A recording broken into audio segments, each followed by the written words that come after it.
Бұрын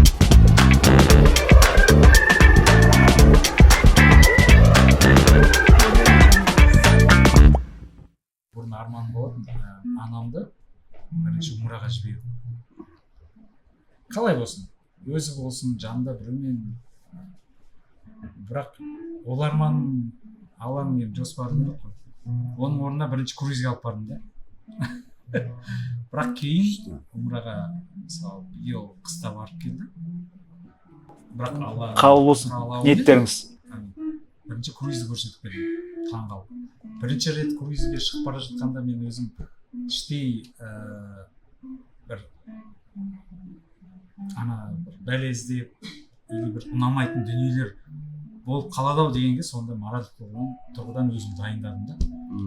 Менің ойымдағыдай болмайды. Қадалады деп па?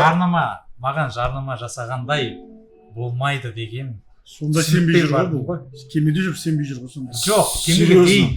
Кеп тұрсың сенбей кеп тұрған кезде дәл алмай. Сонда енді сол кезде көріп анамның қуанғанын көрдім. Оны жасап баламның қуанғанын көрдім. Жылап жібердің сен де. Жоқ, жылауға бармадым. Сондай бір керемет эмоция. Мықты керемет. Анамның алғысын айтып Меккеге апарғандай алғысын алдым да. Былай қарасам. Алла қабыл қылсын, батасын. Тамаша. Сол сен не қызық болды сен круизге барғанда бір? Күліп еске алатын бір қызықтар болды ма? Ондай қызықтар баршылық қой. Енді айтсайшы біреуін. Бірегейін айтшы соны. Күлейік бәріміз. Адасып кететіміз ғой. Үнемі біз 10 шақтадан бірге шығамыз да қалағамыз. Белгілі кезекті бір мемлекетке кезекті бір қалаға келіп тоқтайды. Бір күн тұрады, кей кезде 2 күн тұрады. Қалаға шығып кетеміз, қыдырамыз. Гид алмаймыз, өзімізге гид боламыз да. Иә. Телефон бар. Сонымен анда барайық, мында барайық деп. 2 рет па қайда? Қай жақта адастыңыздар? Қай елде? Римде адасып кеттік. Римде? Римде. Руслан мен Ермектер үшеуміз жүргенбіз. Күтемін деп тұрған ғой мына жерде. Тревидің қасында, фонтанның. Фонтан Треви. Сөйтіп, жоқ. Ай, сандалғанымыздай бұларды іздеп ше. Біз бір мороженое жеп алдық ана жерде. Айналып жүрміз. Не болса да бұл тіл біледі ғой, бұл өлмейді ғой деп біз кетіп қалдық. Сөйтсек, ана жақта тұр ғой бұл деген. Бұларды күтіп тұрмын ғой мен. Біз ана жақта оны тентіреп іздеп жүрміз ғой. Тревидің түбін қопарып жүрміз ғой ана жерде. Әркім жағасын алып дарынды көрдім. Ойлайды, Римде жүрсің, бір-бірінен адасып қалдым. Ол мынау Алматы емес қой. Таксист алып кете береміз дейтін. Мәңгілік қала, үлкен қала. Енді мен онда бір қызық айтып берейін, круизде болған. Бізде енді анау кешке қарай енді күндізде болады ғой, рестораннан тамақтанады ғой. Сол кезде әр саяхатшының өзінің, мысалға бір столиктің өзінің несі болады, официанты болады. Соны қызмет қылады да, круиз бойы. Сонымен танысасың, сөйлесесің. Дос болып кетесің ғой. Иә, сонымен айтайын дегенім, сонымен біздер Ермек Роман үшеуміз болдық. Үшеуміз, үш еркек жалғады ғой енді. Сосын ана жақта біздің бөлек командадан қыздар болған. Давай солармен столды біріктірейік деп солармен шештік. Оларға айттық, давай бізге қосылыңдар, бәріміз бір столда отырайық. Қарықта қарық күлкі, арзан әңгіме. Иә, арзан әңгіме. Сонымен қостық. Енді неміз официантымыз ауысып кетті ғой. Роман айтайын деген вообще біз 11 түнге бардық қой. Соның 5 күні бойы борщ жеді ғой тек қана. Роман? Иә, рестораннан борщ жеді. Мен айтамын, басқа да тамақтар бар ғой, борщ дейді. Борщ үйде де жейсің. Жоқ, борщ үйде, ту борщ дейді ғой. Екі борщтан тұрады да. Сөйтіп столымыз ауысты, и официант ауысып кетті бізде. Сөйтеді де официантқа заказ беріп жатырмыз ғой. Борщ дейді да. Ана официант сұрақ қойып отыр да. Муслим дейді да, мұсылмансыңдар ма сен? Иә дейді да, ес дейді. Борщ харам дейді да. Сөйтсе, бұл 5 күн бойы шошқан етіне жасаған борщ жеп келген ғой. Романның да беті бүлк етпейді ғой. Бәсе дәмді деп қойған. Сөйтіп 5 күн бойы борщ жеген, сондай қызықтар болған, енді соны айтып әлі күлеміз ғой. Роман Тусхан. Ермектің креветкасын айтсай. Ойбай, Ермек вообще енді ол. Ермек деген мында осында Алматыда жүргенде пинтаға барып, енді пиво ішпесе де ол шелегімен алып креветка жейтін адам ғой. Иә. Сөйтіп ан жақта барып, сол креветканы шелегімен алып, лайнерде ғой, тегін ғой. Сөйтіп жеп ауырып құсқаны бар оның. Ауырып. Енді соны енді қызық біз үшін енді қазір 3 жыл бұрынғы әңгіме ғой, бірақ әлі соны күліп еске аламыз. Сондай қызықтар болған. Руслан, сіз қалай келдіңіз? Мен Ермек деген досым шақырған, сол бағана айтып отқан Ермек шақырған. Қанды ішіп жіберген, қайта айтып. Басында өзіңізді шайыпсыз ғой, естуіміз бар ғой, анау қашып біраз. Маған 3 рет айтқан, 3-ші адам Ермек болған. Машинаңызға отырып алды, ақыр соңында. Ол машинасы бұзылып, мен бір апта тасыдым ғой. Сол кезде күнде айта берді да, ал ол оның алдында бір пирамидаға ақша салып, көз алдында 400 мың теңгесі күйіп кеткен. Ал енді қалай сөйлесін ондай адамға? Санкева инкруст айтып отыр. Қалалған еще? Қалалған ба? Ой, көзімше деймін, көзімше кәдімгідей 400 мың теңгесі кетіп қалды. Сөйтеді, мен оны көріп тұрмын, маған еще инкруст айтады. Қалай сенесің оған? Сразу ма? Иә, сосын мен деген рас қой өзіммен. көз алдында отқан. Сөйтіп қойшы айналайын десін. иә, уже деген қойшы болды дегенге жеттік. Айта бермейші болды, надоел сен. Тағы бірдеңе ақша салайын деп тұрсың ба? Шатпақтама деген. Қойшы дедім. Сөйтіп уже болмай кетті. Енді аланың қалау ғой. Сөйтіп мен айттым, давай. Енді оның былай айтқанда аузын жапқым келді да. Білем ғой, себебі оның айналасында ешкім круизге бармаған, инкрустен ешкім ақша тауып жатпаған. Сөйтем де, көрсетші маған круизге барған адам деймін. Ол енді таныстар жоқ, ол пәкеңе звондайды, пәкең басқа адамдарға звондайды, барған адамдарға. Сөйтіп кездесу ұйымдастырады. Сөйтіп круизге барған адамды көрсетеді, ақша тауып жатқанын көрсетеді. Мен содан кейін амал жоқ, ұялғаннан тіркелдім. Себебі мен үшін дастархан жайып қойған. Енді біз қазақ дастархан аттап кетпеген халықпыз ғой. Сөйтіп 3 сағат отырып в общем осыны. Мен рахметтен басқа ешнәрсе айтпаймын енді оған. Ермектің бірінші адамы емессің, иә? Ермек ең алғашқы сенген адам мен ғой. Сен ғой, иә. Шама адам қазір. Иә. Сондай қызықтар болған енді. Айта берсе көп. Аяғың жеңіл екен деп па? Ал Русланға алғаш сенген адам мен болдым. Сенің сенім бөлек болды ғой, бірақ 1,5 ай бұл деген сенбей жүрді. Барын Телефон көтермейді, сөйтіп ай шалқасынан жатсын деді. Ақ түн болсын деді, сол кезде тіркелем деді. В общем, андай бір табиғи құбылыстар болмайтын нәрселерді айтты. Барынша қашты. Иә, барынша қашты. Менде әлі есімде бәрі бірінші рет кірген. Неше жыл болыпты мысалы ше? Алғаш презентация қойған маған пәкем ғой. Кафеде отырғанбыз ғой. Руслан, неше жыл болды мысалы сізге? Биыл Құдай қаласа 4-ші жыл ма, пәке? Пәке сізге Енді біз пандемияны есептемесек енді 3 жыл. 28 мамырда 4 жыл болды маған. 4 жыл, иә? Қазір уже 5-ші жыл басталды ғой. Түк көп ештеңке өзгермейді ғой, былайынан. Енді былай 2 жыл 20-21 негізі пандемия болған ғой. Мен, кстати, жаңағы Алакөлде істедім ғой.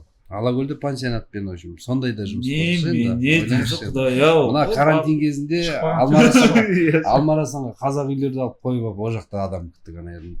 Жап-жасыл шөптің топырағы. Бәрі туризмге байланысты екен ғой. Сол туризмге содан келдім ба деп мен қазір ойланамын ше. Негізі арманыңыз осы кезде қараңыздаршы, мен сұрақ қойғым келіп отыр ше, осы моменттерде ше. Енді Руслан, неге біз шетелдің, мысалы инкруз енді американский компания ғой енді, иә? Шетелдің туристін дамытып, өзіміздің елдің туристі дамытпаймыз деген сұрақ та. Маған қойып. Иә. Неге өзіміздің дамытпаймыз деп айтсың ғой? Неге біз шетелге енді мен саған бір нәрсе айтайын. Мысалға Алакөлге бару, Алакөлге болсын, Бурабайға болсын бару, барғаннан гөрі сол ақшаға 2 адам Түркияға, Стамбулға, немесе Египетке, немесе Таиландқа барып келуге.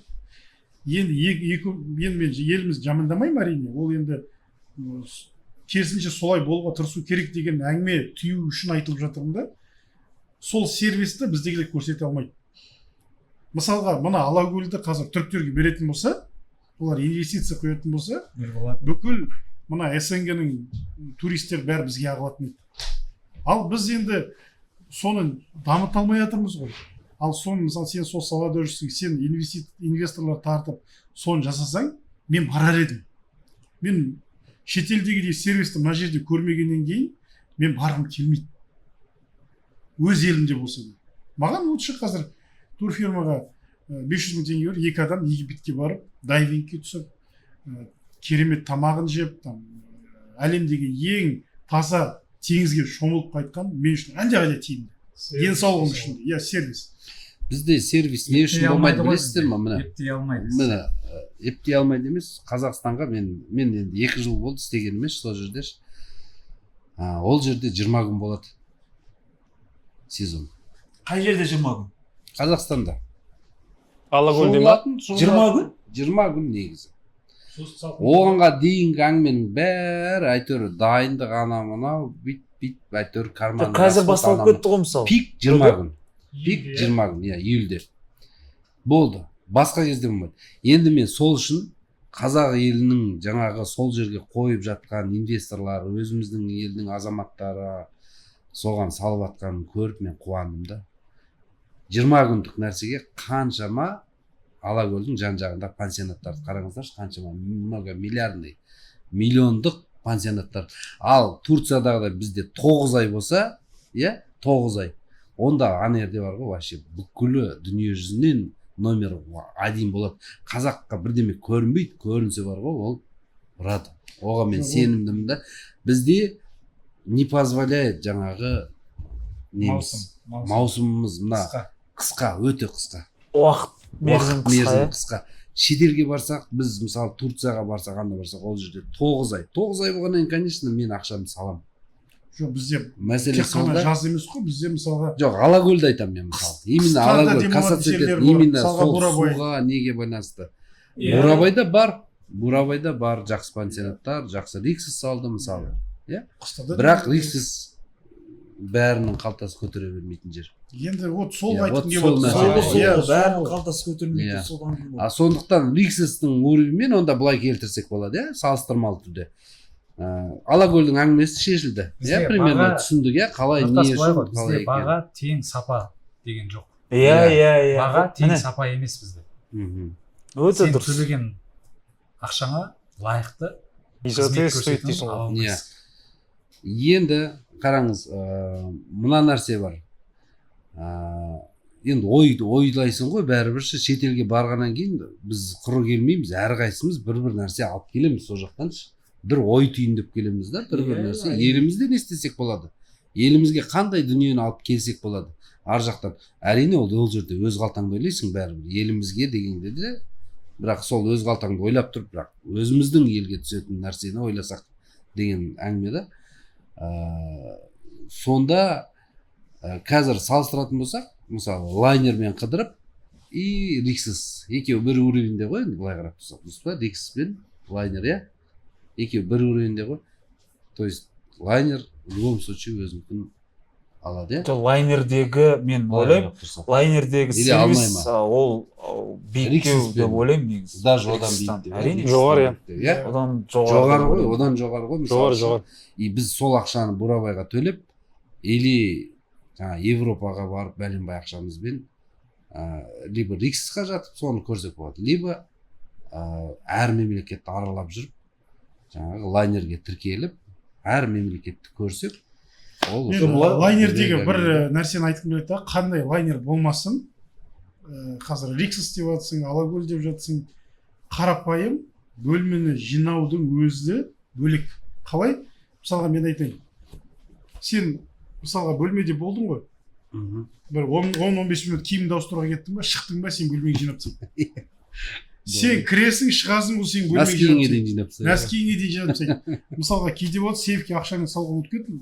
Мына шалбар ненің орындықтың арқасына ілулі тұрды да, сөйтіп қалтасынан бүйтіп ақша шығып жатыр екен да. Тиындар жерде жатыр, ақшалар бүйтіп шеті көрініп тұр. Ол жерде примерно бір $600-700 ақша болды. Сол ақшаның 1 центіне де тиіспей, ал мен өте күмәнді қараймын, егер де бізде сондай жағдай болатын болса, оның $100 жоқ болып кетпеуіне. Мен оған келісесіздер деп ойлаймын. Себебі ол жердегі сервис осының өзі менде содан кейін үлкен сенім орнады. Мен ақшам айнаның алдында жатады, бүкіл дүнием бәрі сол жерде жатады. Ешкім тиіспейді, ешкім келіп алып кетпейді, біреу даже бүйтіп қарамайды. Сөйтсем тиындардың бәрін жинап бүйтіп қойып қойыпты да. Қанша тиын бар, сонша тиын тұр ана жерде. Ал ол алып кетсе, мен оны дәлелдей алмайтындай едім оған. Сен алдың деп. Неге лайнерде неге сондай сервис? Не үшін сондай? Не үшін сервис қараңыз, сондай? мен не үшін енді ол лайнерді аузым көпіріп реклама жасап отырмын. мен соны көргеннен кейін. Мен соны сезінгеннен кейін мен оған қайта бара беремін Алакөлге барғаннан гөрі. Алакөлдің ақшасына, мысалға, Алакөлдің ақшасына қазір бір семьяға вообще миллион кетеді екен. 5 адамға, 4-5 адамға да бір аптаға Алакөлге. Сол ақшаға біздің компания айтып жатыр да, біздің компания айтып жатыр. Сен 3 мемлекет, ол Италия болуы мүмкін, Испания, Франция болуы мүмкін. Италияның 4 қаласына барасың дейді. Испанияның 2 қаласына барасың дейді. Францияның 1 қаласына барасың дейді. Ал енді жер мен көк қой екеуі. Жер мен көк қой. Мен табаламаймын, жамандамаймын, бірақ ол ақиқат. Мен оны бүйтіп жасырай алмаймын. Қай жерден патриот болсам да ақты ақ, қараны қара деп айту керек та. Сөздің шыны керек. Сол үшін бізге осы тиімді біз елдерді соған шақырамыз. Сол ақшаға сондай қызмет. Ал бір барған адам, сіз қазір Алакөлге жалынды 10 рет апарып, мысалға эксперимент ретінде бір рет алысқа бармай парыз шығанағына 5 жұлдызды лайнерге жалынды отырғызып, бір айналдырып келетін болсақ, Алакөл ұмытылып қалады жалынның. Ол тек қана жалын емес, жалпы адам қандай кімді апарсақ та біздер оның кереметтігі сол. Біздің компанияның кереметтігі сол. Сен бір шыққан кезде қанша жерді көріп келесің. Ал енді қара, мен мысалы Европаны айналып келдім да, Италияның 4 қаласына бардым, Испанияның 2 қаласы, Францияның 1 қаласына бардым. Енді сен своим ходом дейміз ғой, өзің бар. Мысалға сен Барселонаға ұшып барасың, 2 күн тұрасың, 2 күн тамақ жейсің да. Ол жерде мысалға 2 күн жай обед шу 30 мың теңге. 20 мың минимальный. Это минимальный. 30-40 мыңға кетіп қалады. Вообще $100 дейін барады. Ол бір обед. Бөлей бер да сен. А сен таңғы асың бар, обедің бар, кешкің бар, жүресің, қарның ашады, масқара ақша. Сосын сен аласың да, мысалға Барселона алдында Канныйға кеттің. Канныйда сен тағы солай 2 күн тұрасың, отель керек саған 2 күнге, 2 күн сен тамақ ішуің керек. Ол масқара ақша. Чемоданы шығып, былай барам деген. Ал кеме айтады да, сен кел Барселонаға дейін, мысалға, или Марсельге дейін кел, отыр, мен сен ана жердің барлығын бүйтіп айналдырып, сен сол жерде тамақ ішесің тегін, сен сол жерде тегін ұйықтайсың дейді. Қонақ үй өзіңмен бірге жүзіп жүр. Қонақ үй судың бетінде жүзіп жүр. Енді тиімділік қайда жатыр? Енді айдан анық нәрсе ғой. Жаңа дос айтты ғой, неге ол жақтағы қызмет көрсету деңгейі жоғары дейді. Бұл енді лайнерді мақтап жатырмыз, шетелді мақтап жатырмыз. Бұл өзіміздің құндылықтарымызды, өзіміздің жауһарларымызды жоққа шығару емес. Алакөл ол керемет, әлемде жоқ. Су құрамы керемет дейді. Бурабай өзінше ол керемет жер. Кез келген шетелдік, кез келген саяхатшыны, Балқаш болсын, басқа болсын, көп қой енді Қазақстанда объекті. Таңғалдырып жібереді. Мәселе сервисте. Бәрі айналып келіп сервисте. Баға тең не емес та бізде. Ал жаңағы неге жоғары деңгей деп, мен ойлаймын, оларда мынау қызметкерлерді, жұмысшыларды дайындау, тренинг жүйесі өте мықты жолға қойылған. Жұмысқа кіргізіп алмас бұрын, жұмысқа алып, жұмысқа жібермес бұрын сен керемет оқытады жан-жақты. Арнайы даяшының өзін бізде ол нәрсеге экономдап өзінің стандарттары бар. Оқытпай-ақ, бұлайынан кезінде мен алғаш мынау даяшы болып жұмыс официант дейміз ғой, жұмысқа кіргенде интерконтиненталь қонақ үй өзім студент. Сол кезде бізге кәдімгідей тренинг оқытады. Сен қонаққа қай жағынан жақындауың керек? Қонақ отыр, сен қандай сөзбен келуің керек? Оң жағынан келуің керек пе, сол жағынан келуің керек пе? Сен шарапты қалай құюың керек? Суды қалай құюың керек? Оның стандарттары бар. Қасықтар қалай орналасу керек? Тәрелкелер қалай тұру керек? Қандай бокалға қандай сұйықты құю керек? Шараптікі бөлек, судікі бөлек, шампандікі бөлек, вискидікі бөлек деген сияқты. Соның бәрі оқытатын бізді кәдімгі. Ол түріктердің қойған жүйесі, оқыту жүйесі. Соны біз оқыттық, үйрендім. Көбіне үйрендім. Ол өмірде, қазіргі күнделікті өмірінде көмектесіп жатыр да. Подкаст жақсы болды, әрқайсысын жаңа қырынан танып жатыр. Мәдениет. Кез келген жерде, мысалы, пышақты біз бәріне қолдана береміз ғой, мысалы. Ет не кесіп жейміз? Балықтікі бөлек, еттікі бөлек, нандікі бөлек деген. Суға жүрмедің деген сияқты. Мынандай сұрақ да сендерге. Негізі біздің компания Incrusis компанияда негізі 95% әйелдер жүр ғой. шулап па Сіздің әр сіздің мысалы Дұрыс айтасыз. мақсаты қандай, соны айтайық та. Не үшін келдіңіз, не үшін компания Incruises мысалы былай айтқанда сетевой маркетинг қой. Бізде ер азамат көбісі сенбейді сетевойға.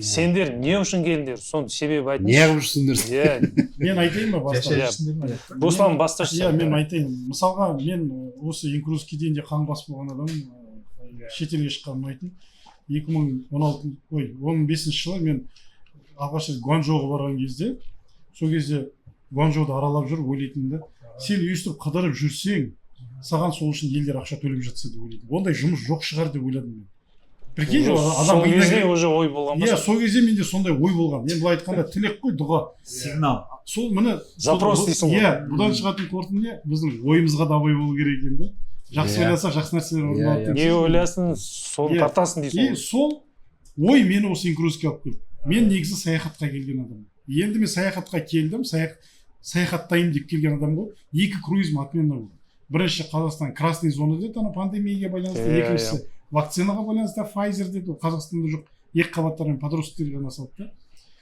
ол үшін отменно болды ақшамызды қайтарып берді и үшіншісінде мен бардым бірінші круизге бардым енді айтайын дегенмін жарайды круизмен ғой и мен келемін де достарыма айтамын мен мысалға Нұртасқа айттым Нұртас осындай тема бар мен круизге барып келдім короче давай кеттік бірге не істеу керек сен давай 50% жеңілдікпен барған кезде $295 тірке 5 досың шақыр и сен 50% жеңілдікпен барасың мысалы $2000 тұратын круизге Нұртас $1000 барады әйел екеуі екі адамға еще и сөйтем де мен Нұртас шақырамын и маған ақша түседі так уже мен салған ақшамды шығарып алдым сөйтем де жалынға айтамын жалында өзінің 5 досын алып келді ол да 50% жеңілдікпен барады менде команда пайда болды и компания маған ақша берді менің ойым ауысты мен мына жерден ақша табуға болады екен ғой деген иә и менің фокусым қазір ақшада енді иә ақшаны жақсы көреміз любой адам енді дұрыс ол әрине бет моншағым үзіліп ойбай ақша деген андай деген әңгіме емес как есть ақша үшін келдім и менің фокусым ауысты ақшаға и мен қазір осы жерден айына $5000 жуық ақша тауып жатырмын енді сіз қараңыз $5000 қазіргі курс бойынша ол 2.230.000 теңге ақша депутаттардікі қанша қазір миллионның айналасында миллион енді сол үшін сіз не жұмыс істеу керексіз осындай ақша табу үшін мен қиналып жер қазып жатқан жоқпын я болмаса таңертеңгі 8-ден кешкі 6-ға дейін жұмыста отырған жоқпын мен қазір бос адамға свободный график мен бағана бір-екі кездесу ұйымдастырып келдім тағы бір-екі презентация қойып келдім и болды міне мен қазір подкастта отырмын деген сияқты Қазір сен тек Incruise'пен айналысасың. мен осы күні қазір менің фокусым жалпы негізгі жұмысым осы болып кетті себебі мен бұрынғы тауып жатқан өзімнің кәсібімнен осы жерден көбірек алғаннан кейін мен осы жаққа ауысып кеттім енді компания айтады менде қазір 250 адам бар ғой командамда ертең 500 адамға жеткен кезде сен